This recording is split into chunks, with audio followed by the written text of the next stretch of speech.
Magic Yacht is back, and guess what? So is Black Myth Wukong, a game that's developers the media really wants you to hate for some reason. But with how they're spoiling us, how could I? I thought it would be years until we'd see anything from game science again, but out of nowhere these beautiful bastards drop a boss rush update and the ability to replay any boss at any time. And on top of that, most importantly and most surprisingly, they gave us inner bosses. If you played Sekiro, that might ring a bell. While it never received a full-on expansion, FromSoft gave it a very similar update and surprised everyone by also upgrading 3 existing bosses. The same has been done in Wukong, only instead of 3 new remix bosses we have, oh my god, like 17 from what I've gathered? Maybe more than that, have some very minor changes, but as far as I'm concerned, these 17 are the ones most affected by this update, and those are the fights I'll rank from worst to best. As you'll see, not every boss was changed for the better necessarily. Such as number 17, Baw Li Guhh Baw, a boss I find to be worthy of the bad tier. You know, I feel punished for having been actually fairly positive about the Poison Frog in my initial Wukong boss ranking. I bet not everyone would agree on the Poison Frog being any good on account of said poison being nigh unavoidable, but I had a good number of anti-miasma powder. My naive positivity has been weaponized against me with Baw Li Guhh Baw coming back with a vengeance, desperate to prove me wrong. Well, you've done it. I don't like this fight anymore. So what's different about this version is the frequency of the arm inside mouth combos that the frog can do back to back with nearly no pauses. A change one could find to be an improvement in a vacuum, but considering the poison spew attack that covers most of the arena in toxic bile, doing these extended dances with the boss just doesn't quite work. Especially because the little space you have left is still not safe from other poison spit attacks. It's very easy to end up backing up into the danger zone you couldn't properly see because it's not immediately clear where it is in the dark water. My method was to use transformations to avoid the poison, but how long I would last in that form was entirely up to how much the frog would whip his mouth cock around, which would leave me no room to dodge or counterattack in most cases. The best option is to just kill the boss as fast as you can, as cheaply as you can, and pray you don't get the wrong combination of moves to put a stop to you. But with number 16, Pale Axe Stalwart, we're already on the positive side of this ranking. This may not rank high spot-wise and tier-wise, but man is it an upgrade from where it used to be. This guy was barely extinguishable from standard enemies. He was so unnoteworthy I couldn't even remember his name in my ranking video. But giving him wombo combos, mid-air flips, and Erlang-style expanding shockwaves does the trick to make him feel like an actual boss. His wind-ups are really deceptive, so some trial and error learning might be in order, but it's not too much to ask when he doesn't have much else going for him, and it can feel pretty satisfying once you get the hang of it. An average quality fight, but that's all he needs to be as a mini-boss as opposed to being a main attraction. Number 15, Non-Void is a good mini-boss, and I hate it. I hate it because it's in a boss rush gauntlet, and I hate it in the boss rush gauntlet because I'm dog shit at it. The original Non-Void was void of any meaningful mechanics, but now he's a lot more aggressive and has deceptive combos that seem to always last one hit longer than I expect them to. And he hits hard. And hitting him is hard. It's pretty disheartening to lose your hard-earned focus points on his epic gamer dodges. One change I do really appreciate is the lack of the chasing papers, which looked fun but would have been a horrible mix with his added pressure. Now just a quick little wind queeve. So I do think they have improved this fight quite a bit, but I would only be able to appreciate it on its own in a one-on-one replay, which I have little incentive to do because there are much better fights to do that for. Number 14, Yellow Rope Squire is another massively improved minor boss. He's also another boss to get something from Erlang, this time instead of the shockwaves, it's his sword sharpshooting ability. I'm beginning to think game science has taken note of the fact that they cooked hard with that guy. On top of that, the Squire has some combo mix-ups, sword strikes, and a higher priority on his existing wheel attacks. They were so rare in his original fight, I completely forgot he can even do that. I'm a bit embarrassed to admit I probably struggled more with this boss than any other in that entire gauntlet, and that's largely because this felt entirely alien to me. I never had to learn his original fight, and if it wasn't for the changes made here, I'm sure I could have kept it that way. Can't say there's any temptation for me to pick a refight with him over any of the following bosses though. There's nothing he does that no other boss does, but better. Such as number 13, Yaksha King, who certainly does coolness factor and music much better. However, hot take time. The inner variant, I believe, they done fucked up. Not to the point that what was once a great boss is no longer a good one, but still, mighty disappointing to me. He has deflections, does phase 2 moves earlier on in the fight, some extra visual flair, and jumps around some more. But it came at the cost of fucking up the pacing. He already incentivized running away from him at the end of some of his combos with spike eruptions that are very unintuitive to figure out the dodge timing to, on top of some endless spam moves with the same encouragement. But this was kinda balanced out by him having these 2 arm blade combos that weren't too long and award you with a clear punish window at the end of them. This one here even had some alternate finishing moves, so that was neat. That move is for some reason completely gone now, it doesn't exist in the inner variant. And the other one is ruined by gluing another attack to the end of it, which lasts forever and has him jump out of your reach at the end of it. This made the fight excruciatingly drawn out if I didn't abuse spells and vessels. The least cheesy way to make this fight still work is see-throughs, especially smash stats. That way you don't have to rely on the very few opening C-gifts and instead create your own. That is an absolute requirement for me to enjoy this version. It's a damn shame because I feel with just a few tweaks he could have been made into a top tier fight, but instead they took away from it and gave it very little in return. But man, did they give a lot to Venom Daoist to the point it is fruitless to even point out what they've changed since the answer is everything. This is not the same boss at all. The entire design philosophy is completely different.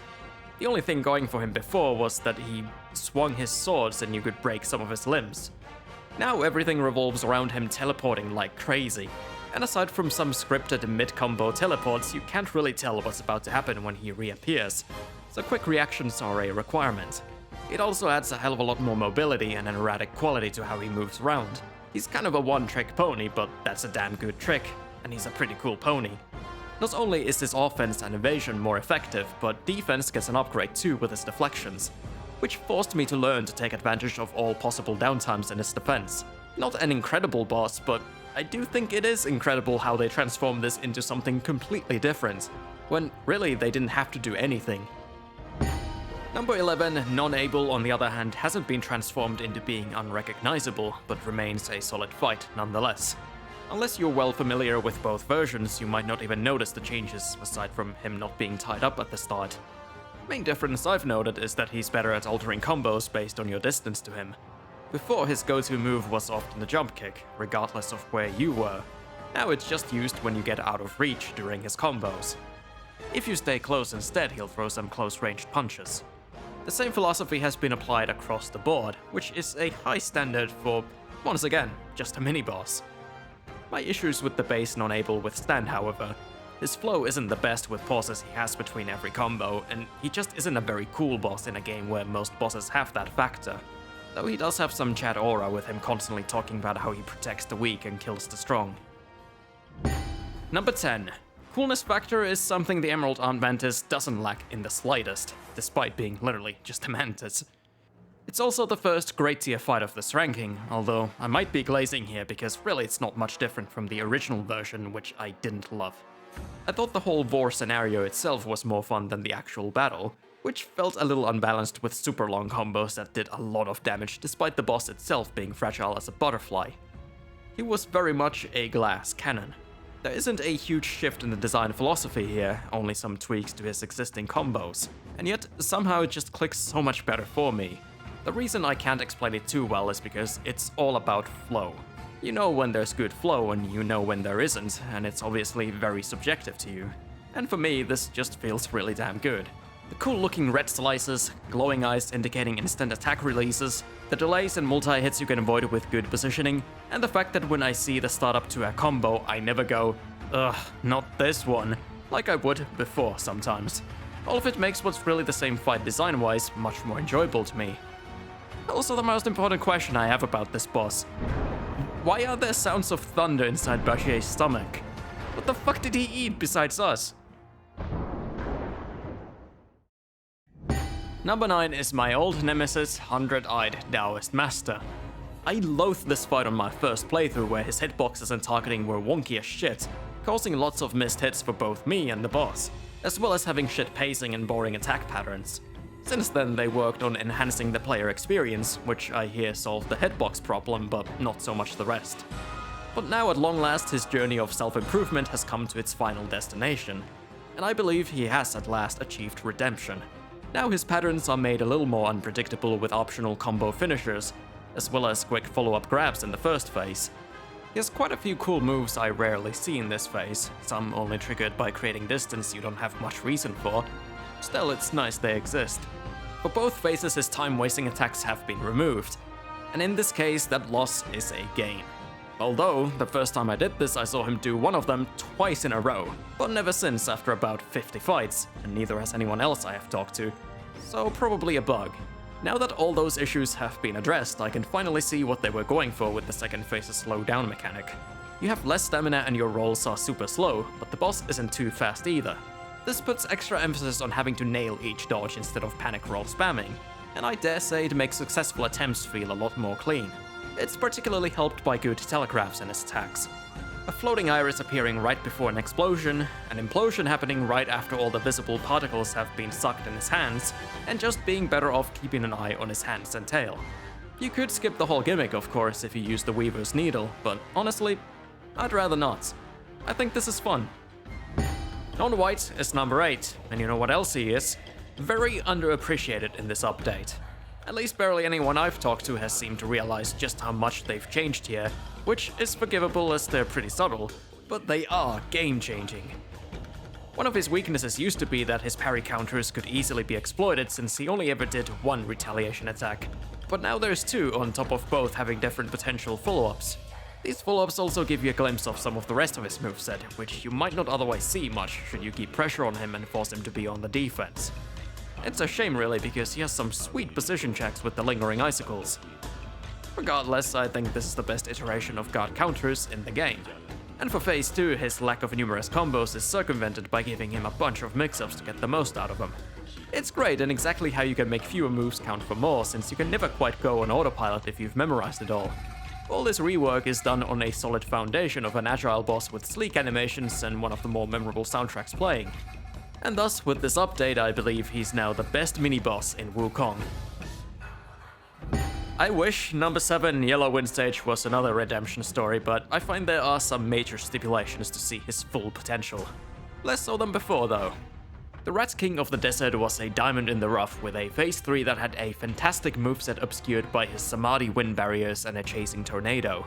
That combination made it hard to see, allowed the boss to hide outside the arena, and incentivized you to use the Wind Tamer, which in turn stunned the boss and gave you enough time to dwindle his health to nothingness before he gets the chance to show you off his combo mix-up game and teleports. But now the inner variant gets rid of the wind barriers in this part while still keeping the tornado, so there's more time to experience the good shit without as much of an annoyance. The tornado also encourages you to keep on the move, further extending the fight. And holy shit is it insane, I don't even know how to break it down concisely. He has trident eruptions that have lingering hitboxes, forcing you to always dodge them sideways, on top of having to be mindful of the tornado, making this one of the heaviest position-based fights in the game.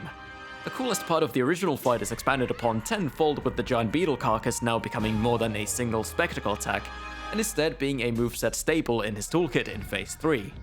And the best part? All his combos are super RNG shuffled on the fly to the point it seems he can just invent new combinations of attacks in every fight. It's kinda similar to Erlang in that way, and I love that shit myself. You never know what you're gonna get. Keeps it super engaging and reaction heavy. But now for the stipulations. Firstly, phase 1 and 2 are boring and have received little attention. Secondly, those mix-ups in phase 3 can sometimes feel a little bullshit, with sometimes there being 0 wind-up before a hit. And sometimes he just stops in his tracks to rethink his life or something. Hello? Anyone there? Wake the fuck up! And while the tornado is good for extending the fight, it's also a little unnecessary with how much these mix-ups, tridents, and the new beetle attacks challenge your approach. I would rather the first 2 phases were condensed and you had the tornado used there instead, and maybe shared some of his phase 3 magic with them while you're at it, and then have phase 3 be half his health bar. As is, I can't convince myself that a boss that's 2/3 meh and 1/3 inconsistent is deserving of being among the top contenders. Number 6 is Stone Monkey. This was already an almost S-tier boss, and now it's riding that line even closer. Not much had to be fixed with this one, so all you could really do is add the cherry on top. That cherry being that phase 1 is much shorter, so you can get to the good stuff as fast as possible. I always like the monkey gang portion, even if in reality it is mostly just the two of them taking turns. But it did great things for the pacing nonetheless, and, well, it's just really fucking cool having two mindless monkeys jump at you, creating explosions so big they span the entire horizon. But the rush you get from the duo fight would lead to a kind of jarring conclusion when you go back to a one-on-one, and it's pretty much just the easier, slower version of the fight again. And that's where they've done their edits. The solo stone monkey can now do quick double explosion leap attacks, or vary up a single strike with rapid punches and another AoE. His usually easy punish window while pulling up ice has more potential surprises, more follow-ups to existing attacks, and overall, the pacing is just a lot better. Sure, it can feel a little repetitive with half the fight being explosion jump attacks, but the seamless way they've strung them together gives it a pass for me. It's unique in feeling like it's kind of simple, yet mistakes cost so much that every attack has the impact of a couple dozen. So I no longer feel disappointed when I've killed the clone monkey. It's rock solid all throughout. Speaking of rock solid, number 5 is by far the most radical change in any boss so far, outside of maybe Venom Daoist. Tiger Vanguard. When I first stepped into this boss, I couldn't recognize anything. I was just completely slaughtered by a wholly new foe, and I was stunned by everything I saw. Rock form in the middle of combos, blood tornadoes, projectiles, and trails in his slashes, all in a single combo, and lots of added attacks to the point I'd say he has more new ones than he has old ones. So again, all comparisons to the previous are needless, outside of me pointing out what I found lacking there. I thought he was verging on being too simple without having focus on any particular demand for the player. Your reactions, dodge directions, positioning, all that was kind of meaningless. You just had to get familiar enough with the handful of combos he had so you got the timing down. Now, however, he punishes recklessly attacking him by having rock form attacks that first parry you and then hit you when you're stunned, should you hit them during them, otherwise they function as normal attacks. Stunning him doesn't always lead to a safe beatdown either, with blood streaks forcing you away. And with more rapid multi-hits at his disposal, tighter dodges or directional rolling is necessary to come out unscathed. Before it felt like he was holding back on using the sword in favor of tenderizing your meat first. Now he's a master chef and can multitask, pummeling you just as much as he slices you to bits. He's an example of what you can do with minimal combo mix-ups, while still maintaining the challenge of fast reactions and mindful play. Number 4 and the boss to start the victory lap of amazing tier fights is Inner Great Sage's Broken Shell. Okay, hear me out. I know he's lower than he should be, and I agree, he should be higher than this. The final boss of the game is one of the best I have ever faced, and that hasn't been challenged here today. One of the absolute kings of back and forth combat and reaction challenging moves. However, I believe that is the superior version of this encounter, and thus, this one is kind of redundant to me. Now, how could that be, considering it seems all he's been graced with is even more additional follow-ups and some badass new attacks? Well, you probably won't notice it the first few tries, but this boss begs rematches due to how fun it is. And in doing so, it became clear to me that they've gutted one of his strongest aspects, his combo mix-ups. He still has some, just far, far less. 9 times out of 10, if not more, I can guess the next move in every combo of his. Them being longer now doesn't add extra challenge to me, it just adds length to the familiar dances. He's all length and no girth. And speaking of length, this fight can become a bit of a slog sometimes for how much health he has. Never a complaint I would have about his original version, since he has enough flexibility in his moveset to keep it fresh infinitely. But here I sometimes lose concentration and just go on autopilot. I become less engaged and I'm hardly punished for it outside of a very few quick attacks and the rock form. All that said, the Great Sage is still so fantastic that even with a massive downgrade to him, he still cannot be placed outside the highest tier. To contrast the changes made to John Wukong, we have Yellow Loong at number 3. This guy used to be more akin to what the Sage is in this update. Long scripted combos that encourage memorizing them rather than playing adaptively. Fuck all that, now he's one of the most dynamic foes you can find in the entire game. Instead of just giving him standard mix-ups, they blessed him with the ability to see through your attacks. Which is funny considering that used to be his greatest weakness. He can do this in the middle and the end of his combos, changing the course of what you thought you were gonna get. And not only that, but the follow-ups to his see-throughs can vary as well, and he can chain them together. And you can see through his see-throughs. And he can parry your see-throughs if you get too spammy with them. It's such a clever way to do this, and I don't think I've ever seen it before, or even thought about it myself. It's not just you who has to adapt to the boss, but the boss adapts to you, and then you have to adapt to his adaptation, and it's never unfair since his counters aren't instant and give a very clear tell. It's just the best kind of back and forth. There's no way this big of an improvement would be overshadowed by an inferior Great Sage, I'm sorry. The only real complaint I can muster about this boss is that the arena is way too small. He covers a lot of ground, moves around. We need more space than this. Number 2, Erlang Shen. Talk about taking up space. Yes, the boss we're talking about is that fat punching bag light show from the true ending side route. None of us really learned his moveset since we didn't have to, we could just stunlock him and heal at his expense as the supersized stone monkey. So even if most attacks aren't new, it sure feels like it. Now we battle him as the regular destined one and ignore all rules of scale in favor of giving us the means to engage something truly challenging, without the interruption of cutscenes. With us being as nimble as ever, they were able to create the single best position check fight. A change to his usual sword strikes are the flaming lightning trails, and they hurt like hell. They aren't a recommendation to get better at footwork, they're a fucking demand. Keeping the positioning in mind when he goes absolutely wild in phase 2, with strings of attacks that spell quick death in every blow while the music feels like it's cheering for you is something else. Something that gets my heart pounding like a war drum. Purely subjective, but to me his attacks feel the best to dodge in the entirety of Wukong due to their sheer impact, in both gameplay terms and the presentation.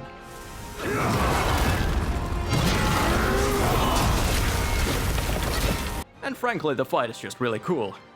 It was before when we were brawling as equal colossi, and it still is now with him raising the mountains around us with the sheer strength of his axe slams. I would hate to live around here. I've heard some find the spectacle to be a visual overload, which personally I haven't felt myself, but I rarely have that issue in general, so I don't know, I have some crazy gamer eyeballs or something. Also, while nothing as inventive as Yellow Loong, he does have a decent number of combo alterations, so fast reading of his tells is nearly as important as the footwork. He is your reward for completing all of the boss rush gauntlets prior and reaching the end of the last one. A tall demand, but one I don't regret rising up to despite all the many frustrations along the way. But you know what else we have reached the end of? This boss ranking, because number 1 is Erlang, the Sacred Divinity. I mean, come on, obviously the only boss that can be better than Erlang is Erlang. I already made an entire video where I used the unaltered Erlang as the golden standard for boss design and contemplated if he's my favorite of all time. But I did conclude that I think he is the best boss ever made, at least from what I've experienced. So even if he had received 0 updates, this guy would top pretty much any ranking anyway. But changes he did receive, and they're quite good. He finally uses his bow and it acts as a standalone attack, combo starter, finisher and connector. Design-wise it fits right in and I like it, but it does sometimes have some weird hitbox issues if you get close. A lesser seen attack but an excellent one nonetheless is his coordinated assault with his trusty Sky Howler, which also of course has countless variations, all of which so far have been dodgeable, so that's neat. A move he once only rarely used as a dodge counter is now a frequent combo starter, and the spin move he does after no longer ignores your iframes. To make up for the loss of that as a counter move, he gains Stagger Retaliations, which has him pick a random attack from his entire arsenal upon stuns. With him already having so many counters to your plays, was this necessary? No. But does it align with Erlang's design philosophy? Absolutely. And that's it for the new mechanics, but the changes don't end there. His structure is streamlined and he no longer has 3 phases, or the time-consuming transitions connecting them. Instead, he starts right from phase 2. I do miss the visual of the giant axe slam and the phase 2 soundtrack, which for some reason is gone, but for the sake of uninterrupted replays, this is better. For the pacing to be perfect, I would have liked if they had touched on the unavoidable parry grabs, since they were always my biggest hang-up on Erlang. But my biggest praise is something they have tripled down on, adding even more to his endless pool of seamlessly weaved combos. It's the single most impressive thing in a large list of top-notch qualities in him, and I genuinely can't imagine how hard it must have been for the animators to make almost any, seemingly random combo alteration look so smooth. It's impossible to learn all the potential mix-ups he can do, and I mean it, impossible, but you can learn to be able to dodge them on the fly anyway. Phase 1 and 2 for base Erlang has all the teaching tools you need, and they all apply here. The main rule is that if he changes his standard combo path so fast you can't react to the variation, the timing is always the same as in the standard path. And if it's slower, your preemptive dodge won't be punished. There's frankly too many good things for me to glaze here that I fear will be here forever until I'm alone talking to an imaginary audience. I'll just say Erlang is a boss I can't see anything beating in a long time. But with the clear understanding game science has shown by enhancing what made him so good, I think they could be the only ones to do it. While the base version is definitely more impressive for first-time experience, Inner Erlang is the one I'll go to for replays from now on. And overall, both Erlangs get the #1 spot in Wukong. The rest of my top 5 would be the Unaltered Great Sage's Broken Shell, Supreme Celestial Inspector, who I wish we had seen in this update, but maybe in the future we will, and then Inner Erlang Shen and Inner Yellow Loong. With a top 5 this damn strong and so many good hits outside of it, I think it's safe to say Wukong has earned its place among my favorite video game boss rosters. Some closing thoughts on the update. I am quite mixed on the Gauntlets themselves. The feeling of beating them was unmatched and was more gratifying than anything in the main game. The highlight for me was fighting Yellow Loong in Gauntlet of Strength with me being out of heals and one hit away from death when he still had like 80% HP left. I was still kinda unfamiliar with the changes and rusty on the standard moves, so I can't believe I somehow got it. But most Gauntlets did make me momentarily hate bosses I usually like, and I know some who wanted to just see the new bosses but couldn't be bothered with all the challenges to get to them. Double-edged sword, I suppose, because if it wasn't for that requirement, I wouldn't have done any of them, and if I hadn't done any of them, I wouldn't have gotten some of the highest possible rushes from beating them. Either way, this update is a massive victory. It's entirely a net positive. They didn't have to make any of this, but they did, and effort was clearly shown. The largely positive changes make me very hopeful for the future of this game. Basically, this update was Wukong coming all over me, and I'm so thankful for it. And I'm thankful you watched my video on it for some reason. Let me know what you thought about both the video and the update. Have a good one!